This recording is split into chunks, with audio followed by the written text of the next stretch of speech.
Paltrocast. Chris, how's your day going aside from having to speak with this mutual friend of JT Turret?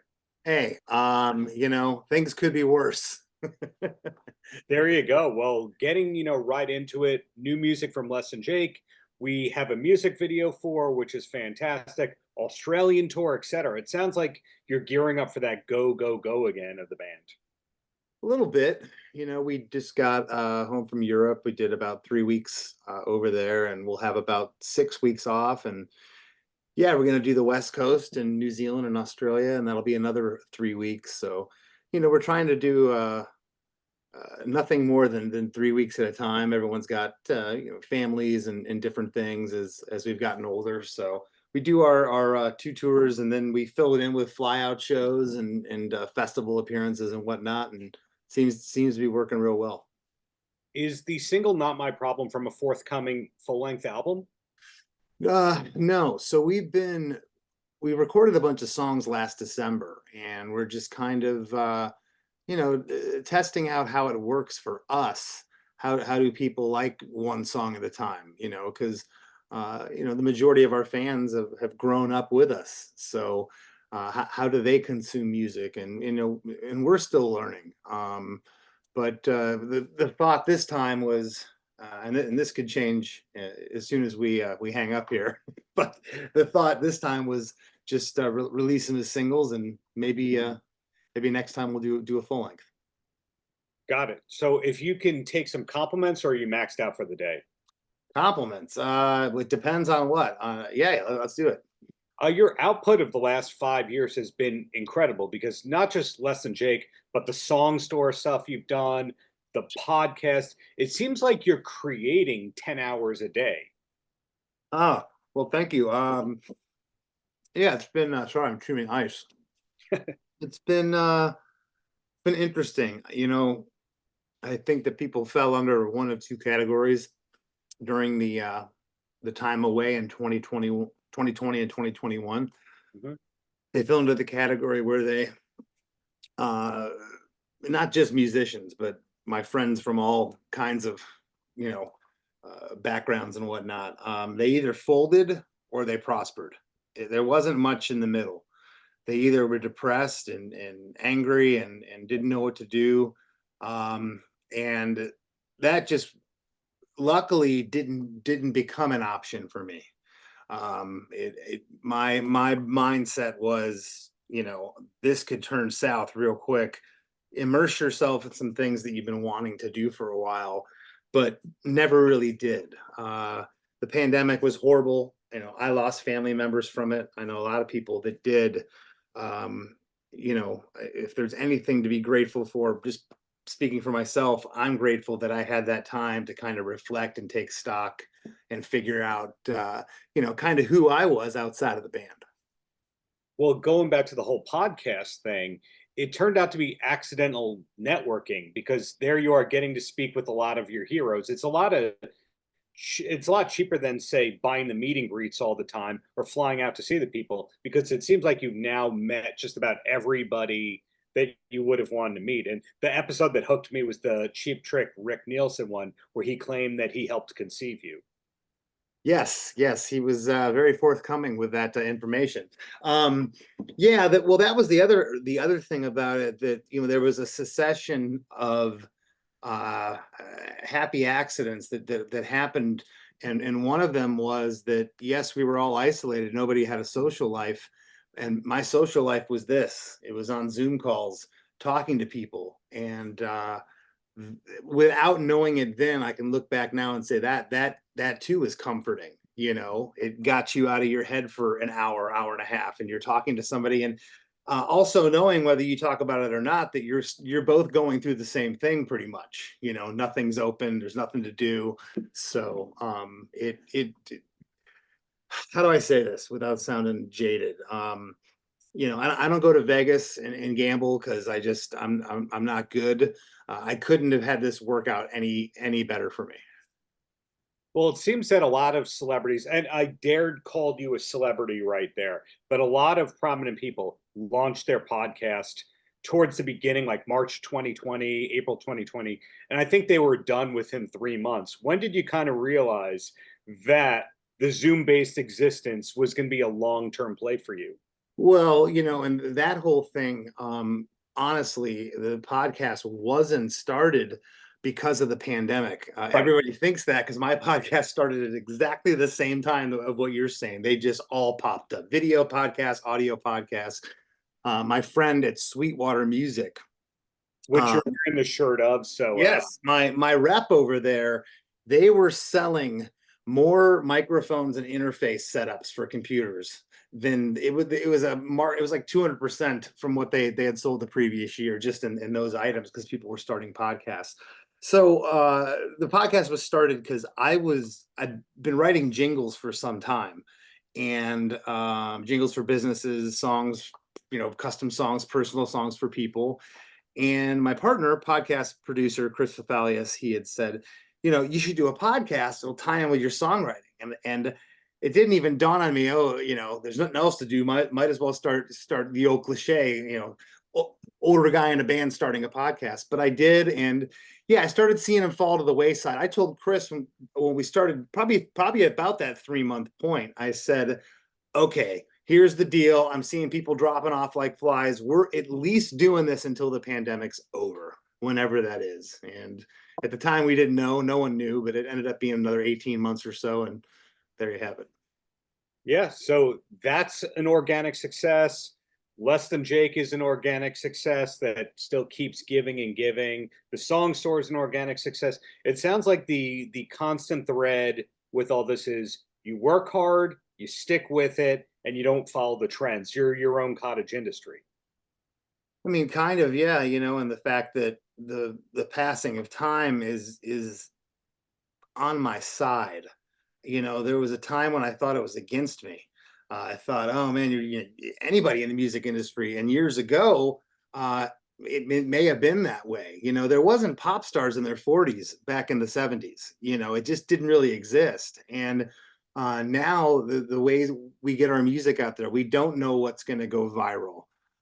And for whatever reason, not because we all of a sudden got on commercial radio or our band blew up, but our band's more popular now than ever because of the passing of time.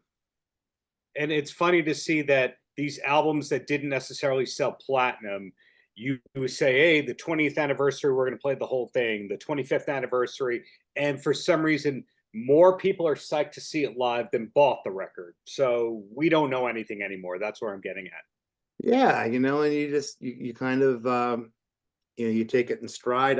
I do know that every day I get up, I don't rest on my laurels. I'm always pushing and trying to keep it interesting for me, keep it interesting for the people that like not just what I do, but what the band does and what I do, Yeah. because that's what keeps me going. I fell in love with music again due to the podcast. I look at music differently than I ever have before, because of the show. Yeah, firing on all cylinders and feeling good about it. So isn't it like what Paul Stanley said in Lick It Up? You have to live like you're on vacation. Oh, yeah. Yeah, pretty much.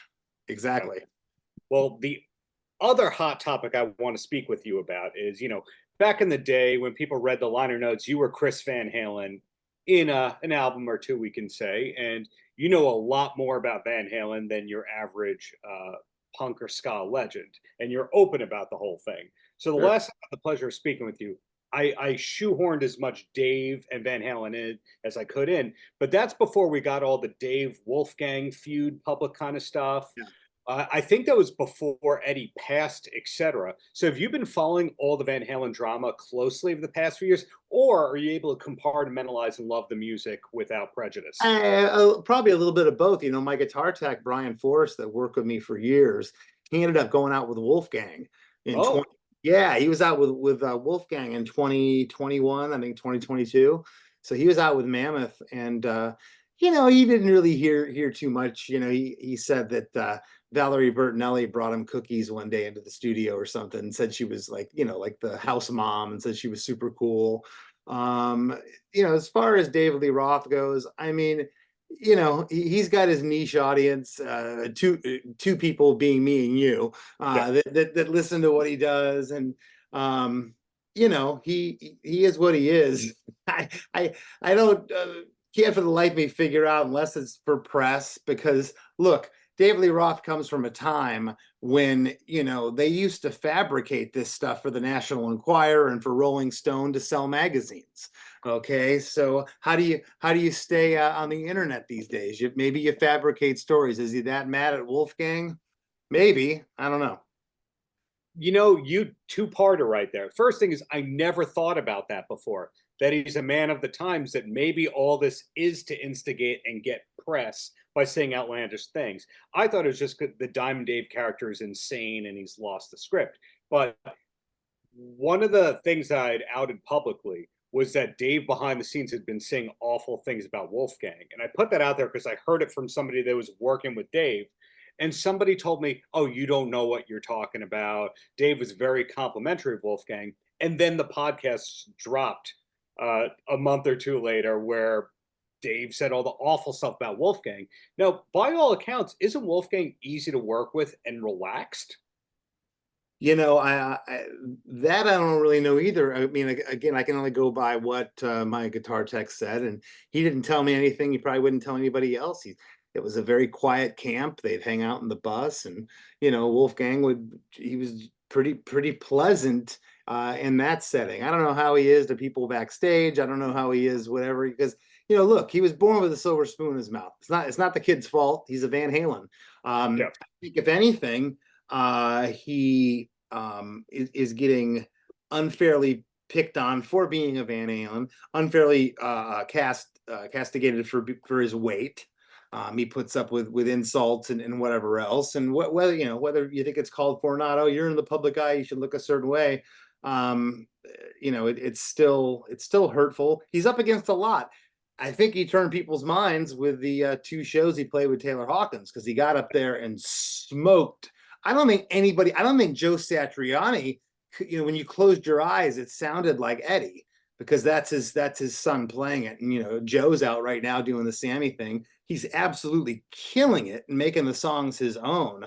But to these ears, I closed my eyes, and when Eruption was playing, it might as well have been Ed. Yeah, the Hot for Teacher performance. Or Hot for Teacher, I'm sorry, that's what I meant. Yeah. Well, I did I'm the One and Hot for Teacher, I believe both of the shows, which are two of the hardest Van Halen songs that anyone would be able to play on guitar, right? They're up there, yeah. And then I think he didn't they play, was it Panama at the other show? Maybe it was I'm the One at one of the shows and Panama at the other show, but Hot for Teacher both shows. Yeah, it was something like that. But yeah. Yeah. Either way, tough songs. Have you ever been able to learn the main riff of Hot for Teacher? I mean, little parts here and there. I've never tried to perfect it. And again, I could probably get it to where someone would recognize that it's Hot for Teacher, but it wouldn't. I could play through a 5150 through Eddie's Strat, and it's not going to sound like Eddie Van Halen. There you go. Do you have Van Halen related gear in your guitar collection? No. I'm trying to think. No. No, I probably had a chance to get like a 5150 head at some point. I was trying to think. I used to have a little. No, it's a Black Star practice amp, not 5150. Anyways, Where I thought you were, there was two possibilities. One was you were going to say that, and then the other one you were going to say was, well, we opened up for Van Halen on a corporate show, and Eddie asked my name, and before I knew it, I had 2 stacks in my garage. Because you've heard that story with like Collective Soul and Alice in Chains and Creed. yeah. I didn't know if Less Than Jake was on that list. No, we weren't on that list. Although we did do a corporate show for Milky Way Midnight. It was an ill-fated candy bar. We did this in Atlanta, Georgia, next to a strip club. I don't remember much more about it. So yeah, no Van Halen, but we did get to do a Milky Way corporate gig. Was that in the Good Burger era of Less Than Jake? A couple of years after that, I think it was, like 99, 2000. Yeah, Bad Burger. It did get a reboot miraculously. So yeah, we learn everything is old is new again. So recapping what we've talked about here, one single at a time from Less Than Jake. The international touring continues. The podcast is not slowing down. The original song store stuff is not slowing down. But is there another side hustle that I'm not aware of? Because you do seem to start and finish stuff. Well, no, I mean, really, it's just, I'm still doing songs and jingles. I got some stuff in the works with that. I have a cartoon that's interested in possibly working with me. So, there's different things. I'm always getting emails, and that's the really interesting thing about the podcast is that's opened me up to a lot of different things. I had someone that reach out recently asking if I could MC an event. So, you 32 years in, and I don't know where the next step's going to take me with the journey in music. So it's cool. The solo show Christmas run, is that still something that's on the table? Not this year. Yeah, at some point, but my kids are of the age now where it's been a couple years since I've done anything, so they're of age enough where I want to spend the holidays with them. They're when they were just laying there in a diaper, it was easier to take off for 3 or 4 days and go play some shows, but probably not this year. Wow. Well, two quick questions and then I let you go. And the first one is what I just keep hearing is you do stuff, you're creative, etc. But how do you decompress? Is there a main hobby or passion? Yeah, CrossFit like 4 days a week. You're a CrossFitter? Yeah, and I don't ever post about it online. I don't really talk about it too much because when you say CrossFit, you think of those people, they're posting the pictures and drinking the protein shakes. And the classes that I go to, it's people from all ages. We got teenagers in there up to men and women in their 60s, 70s, 80s that come in there. Everyone works at their own pace. I'm not lifting what the person next to me is lifting and the person next to them. You go in and I enjoy it. It's fast paced. It goes by quick. And then I do cardio another 2 days a week. I try to rest on Sundays. I stretch every day. That's a huge thing to me. And hydration's a huge thing. I try to drink a lot of water these days. So Wow. that's So what between that, the creativity and the live performances, you're maxed out on endorphins, it sounds like. pretty much. Yeah. I always joke I did it in reverse. I had kids really late. I really enjoyed myself in my 20s and into my 30s. I was a wild man. I was out having an absolute ball and living the life, and I'm still living the life, but in a way different way now. In a way that my 25-year-old self would have probably thought I was lame. But it's what gets me up in the morning, man. I get up and I always have something to do and to look forward to. Before I ask the last stock question, it sounds like I was just interviewing. This is like a weird name droppy thing, but I was talking to the drummer of Megadeth a week or so ago, Dirk, and the Yeah. thing that Blabbermouth picked up is about his fitness routine involving stretching and yoga. So what we think about Megadeth, and then we realize that that's a vegan environmentalist drummer who's doing yoga and all that. It really enforces that the way that you are on stage is usually the exact opposite of how you are off stage. But you're the only ska person I know who's actually physically active off stage too, high energy off the stage. Yeah, I just I believe this is just me talking. I personally believe that it has about this much to do with your diet and sleep and genetics and everything else. That's all fine and dandy. You got to keep moving, and you have to try to keep as much muscle as you can. And stretching, the people die from breaking a hip at 78, 79 years old, and I'm not going to go out that way. Hopefully. Well, that stock last question, what's the last concert that you went to for fun? Not because you were going to pop up on stage for a song. Last concert I went to for fun. Can I say I don't remember? Because when you say for fun, I just saw a bunch of bands over in Europe. I was over there working, playing shows at festivals, but I was seeing bands for fun. Who have I seen? Who have I seen? Uh, Like, for example, do you do the Live Nation amphitheater package tour kind of thing where you go, I'll see Styx and REO this summer? no. I I haven't done anything like that in probably 20 years because I see everyone that I want to see. Probably the last time was I had hit up, I think Brian Baker. Yeah, I hit up Baker from Bad Religion. They were out on the Summer Nationals tour, I think it was called, or something. It was Offspring, Bad Religion, Pennywise, and Stiff Little Fingers. And I get put on the list, and during Pennywise's set, they would cover Blitzkrieg Bop. And I'm in the front of Jim and I'm singing and I'm flicking him off. And people are still kind of filling in at this point into the arena or the amphitheater in Tampa. And Baker's text me, he's like, "Where are you at?" And I'm like, "You don't understand. I want to watch the show from out here. I want to take it in as a spectator. I already know what's backstage. Crappy fluorescent lights, a sterile environment, and you're going to tell me the same silly stories. I'll see you on the next tour. I love you, but I want to watch it out here." So that was 2015, excuse me. So 9 years ago was probably the last time, but I get to see whoever I want, man. I'm really lucky in that aspect. I'm always out. Last summer I saw Motley Crue, Def Leppard, Skid Row. We played a festival with them in Europe, so all's good. What would have happened had Brian Baker joined Guns N' Roses? Would the world have exploded? I don't know, man. He might have exploded Axel. Oh, well, the bottom line is thank you for the decades of great art, and really looking forward to what's to come. Whether you're the feature artist, just the front man, the son, whatever it is, Chris, looking forward to it. Awesome. Thanks, Darren. I appreciate it. Paltrocast.